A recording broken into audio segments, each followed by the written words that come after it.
Exeter City Council are launching their Exeter Plan, which is going to look at the future of development in our city over the next 20 years.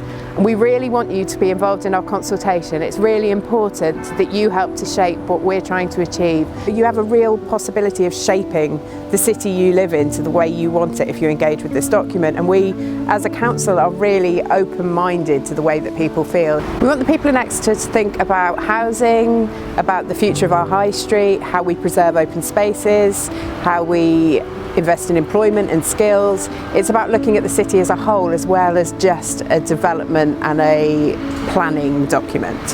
One of the things that makes Exeter so uniquely Exeter is being surrounded such a beautiful green fields and hills and so many beautiful trees, and we want to preserve that image and many of the open spaces that are within the city.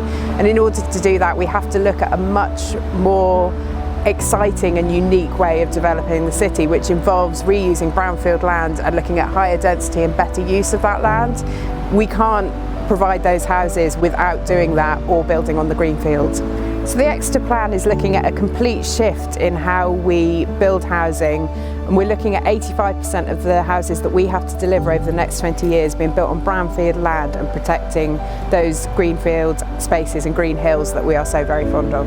There are some really ambitious plans to redevelop areas of the city. That's looking at places like Water Lane, looking at the Red Cow Village, the East Gate of Exeter, the South Gate of Exeter, and also the Marsh Barton area, which is really a unique site that could provide us with a lot of housing and not do damage to those beautiful spaces we love.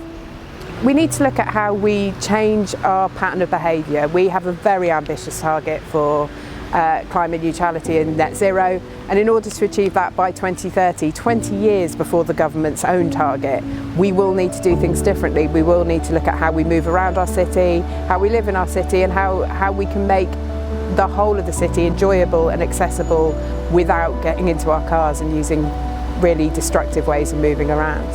We've had a long time to think about this, and we've been able to look at how we'd like to develop the city, and we assume that people have the same kind of ambitions as us, that we'll hold on to the green fields, that we will try not to develop the areas that are so important to us.